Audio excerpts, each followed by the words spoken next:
All right, welcome to part 2 of connective tissue, and today we're going to be talking about the categories of connective tissue. And we have a nice graphic organizer here to help you understand how they are all related to one another. So we'll start here at the top with the largest grouping of connective tissue, and we can split off connective tissue into 3 smaller groups. First, we have the loose connective tissue, and it's called loose because the fibers are not packed very densely together, the protein fibers. And then we have the dense, and like their name implies, those protein fibers are packed densely together.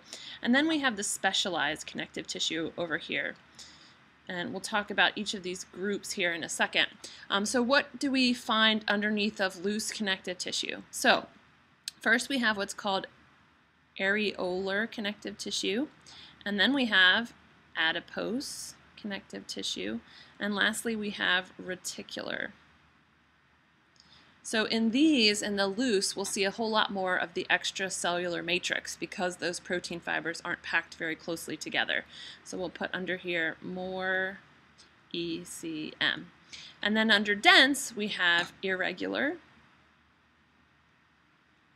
we have regular, and we have elastic. And we'll talk about those. And these are kind of classified based on how those fibers are running. So let's put classified by fiber direction and composition. And then lastly, we have the specialized. And under specialized, we have the cartilage, bone, and blood. And we'll talk about each of those separately. So let's start off first with talking about the loose connective tissue. Okay, so again, we're starting with loose connective tissue. And our first type of loose connective tissue that we're going to talk about is areolar tissue. So this is number 1.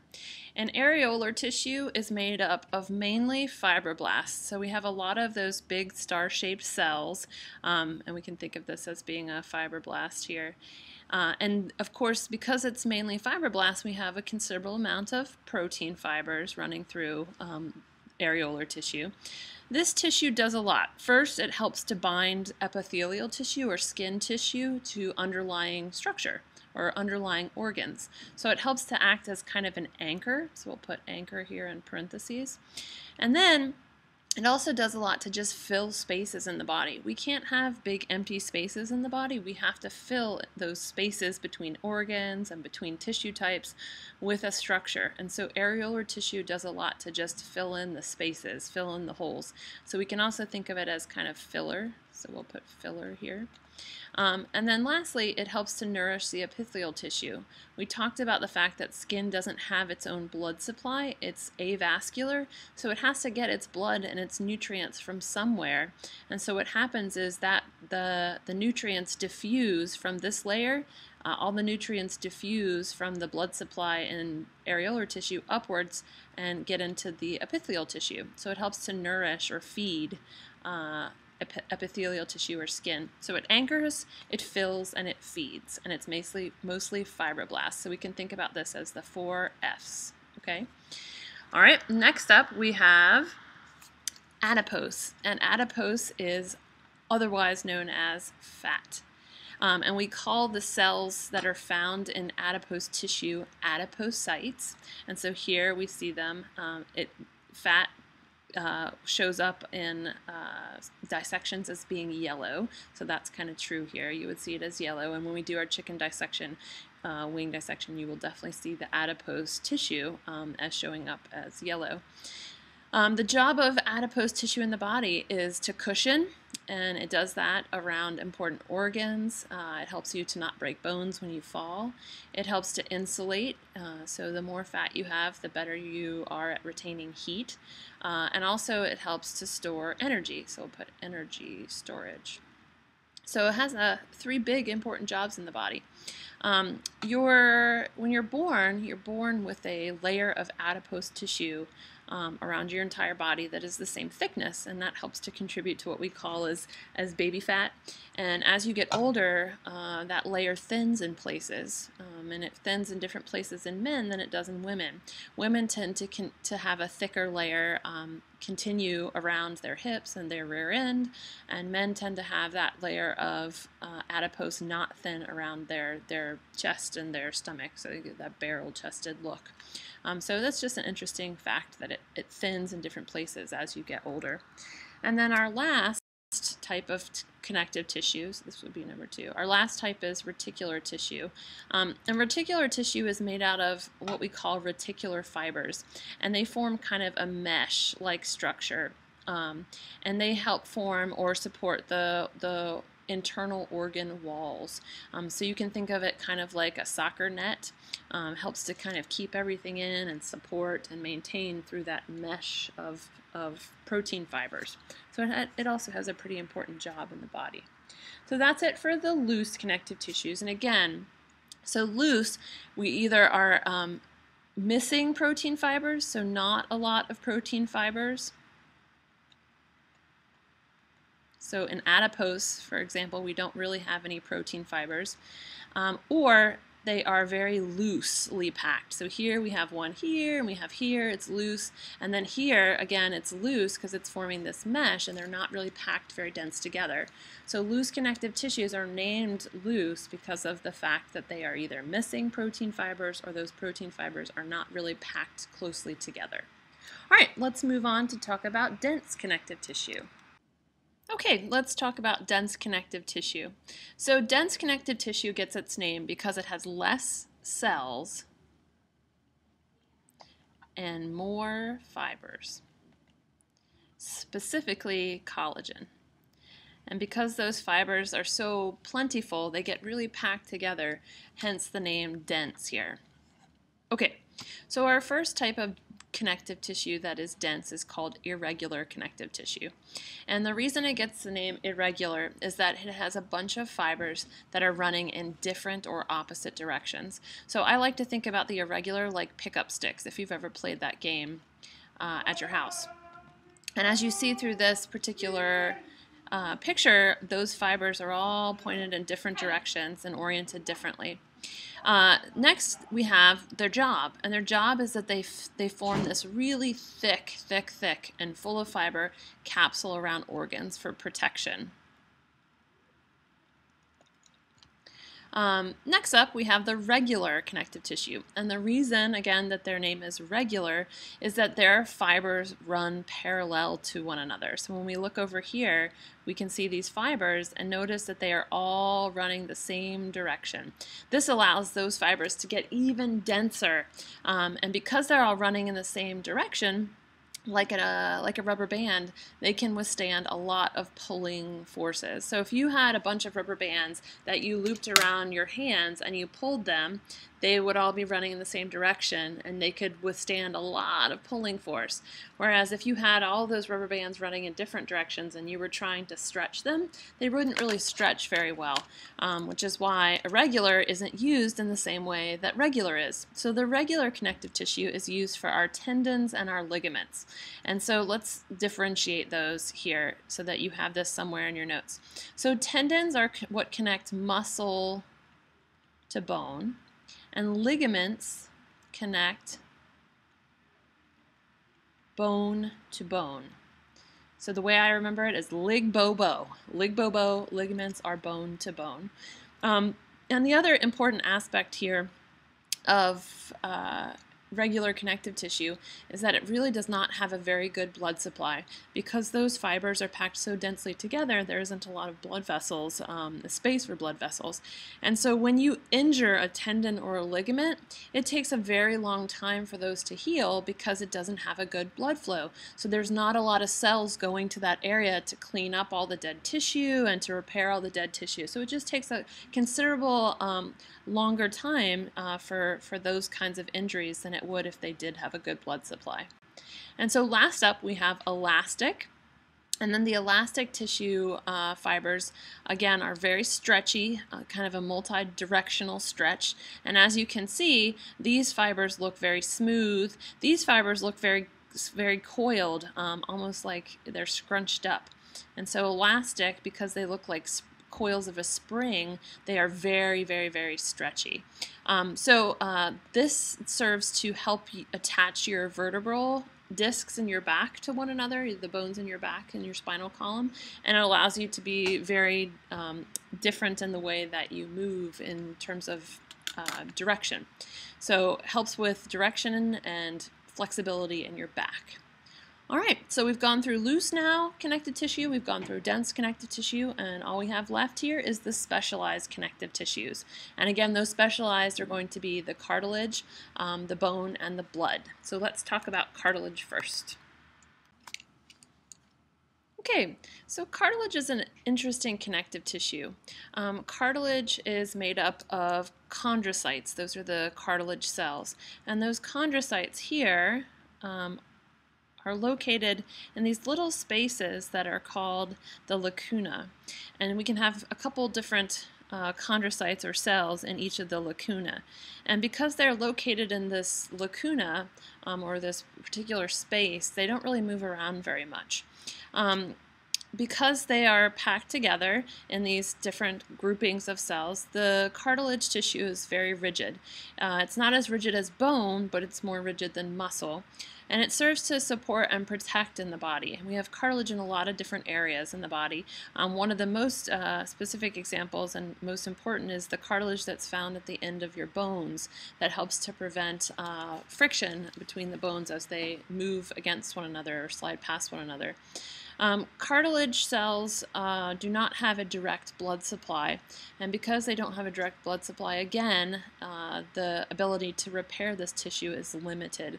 So when you, to give you an example, when you get a ear piercing in the top of your ear where it's mostly cartilage here, those holes don't close up nearly, they usually don't close up, but if they do, it's a whole lot slower than the holes down here, which are in tissue that does not have cartilage in it. Interesting in biomedicine, because we find cartilage to be so important in terms of arthritis and movement and hip replacements and how we're living longer, the areas of cartilage on the ends of our bones are wearing out faster, and when those wear out, we get all kinds of issues with joints hurting, arthritis, and we feel the need to replace hips and knees. And so growing cartilage now is a big field in bioengineering. So we take a plastic scaffold here, and we take that scaffold and we seed it with cells, and then those cells start to produce cartilage around the scaffold, and we can actually grow parts of cartilage for bodies. It's very crazy. It's very cool. But I have a feeling that eventually when we replace hips and when we replace knees, we will no longer need all the plastic and the synthetics. We'll actually be able to replace knees and hips with actual cartilage. All right, so we have 3 different types of cartilage in the body. We're going to talk about each of those. The first type is called the hyaline cartilage. Okay, so hyaline cartilage is the most abundant in the body, and it is found at the ends of bones, and that's really important to help prevent painful feelings when your bones rub against one another. It's also found in the nose, and it is what makes up your embryonic skeleton. So when you are in the womb developing, you don't have any bones yet. You're kind of like a shark. And your bones then form from molds of your cartilage bones. So we have these bones made of cartilage, and then what forms around those is your actual bone. So hyaline cartilage is pretty important. So next up we have elastic cartilage, and elastic cartilage is very flexible. And you find it in your ear, and it's why you can pull your ear down like this all the way. So it's in your ears, it's in your larynx. Okay, and then lastly we have fibrocartilage, and fibrocartilage is the toughest. And it's primarily used for shock, absorbing shock. And so we find hyaline cartilage in our vertebral discs in our spine, all the way down our spine, and it helps us to absorb compressing forces when we walk and when we run. It's also in the pads of our knee, so we'll put spine for this one. We'll put knee pads. And it's also in our pelvic girdle. Right, so again, when we run, we have a lot of shock absorbing forces that need to happen in our pelvis for us to not break bones. So those are our 3 types of cartilage. Next up, let's talk about our second type of specialized connective tissue, and that is bone. Okay, next up we have bone or osseous tissue, and it is our most rigid type of connective tissue. And bone is, because it's so rigid and so stiff, it forms all the internal framework for our body. So it is basically what we build out around in order to create our organism. It is made out of a hard mineralized substance called calcium phosphate, and those calcium phosphates get mineralized into these rings. So bone kind of looks like the rings of a tree when you see it under a microscope. Those different rings are called the lamella. So we're going to put lamella is rings of bone sheets. And inside of this bone, we have a canal or a hole, and through that hole or central canal we have our blood vessels running to help feed and nourish our bone tissue, because bone is living tissue even though it's really rigid. And then inside of or in between these sheets of bone or lamella, we also have our cells, our bone cells, which we call the osteocytes. And this is a picture of an osteocyte. And these two live in our little lacuna, which is that space that we saw when we talked about cartilage. So osteocytes are bone cells. All right. And so what does bone do? So bone helps to protect. It forms blood cells, which is really important. And that happens in the red marrow of our bones. We find red marrow on the inside. And then it also serves as a place that we can have all of our muscles attached. And not just muscles, but we also have ligaments attaching to bone, and we have tendons attaching to bone. So lots of different aspects of what bone can do for us in the body. And we'll talk much more about bone when we get to the skeletal system. All right, and last up we have blood. And blood is also a tissue, which is kind of crazy because you don't think of it as a tissue. But remember, anything that is where we have groups of cells working together to form a function classifies as tissue. So let's talk about what do we find in blood? What are the components of blood? So in blood, we have a plasma, which is all of our liquid matrix. All the cells are floating in this liquid. And then we have a number of different types of cells that we find in blood. So we have red blood cells, and red blood cells serve to carry oxygen. And then we have white blood cells,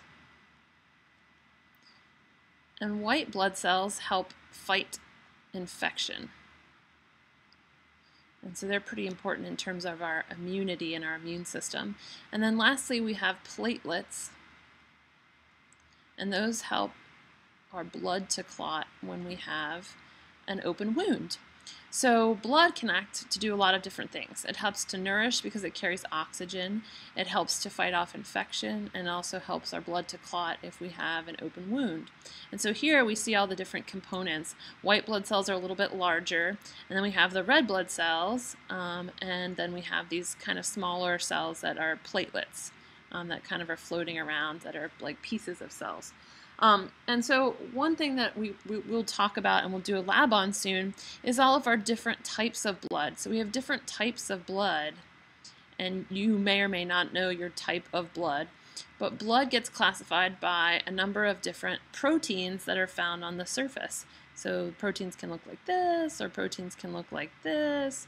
And whatever your blood cells have coming off of those help determine your blood type.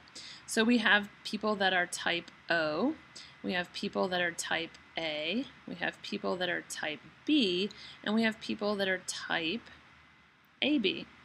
And so people that are type O have no proteins, none of these things coming off the surface of their blood.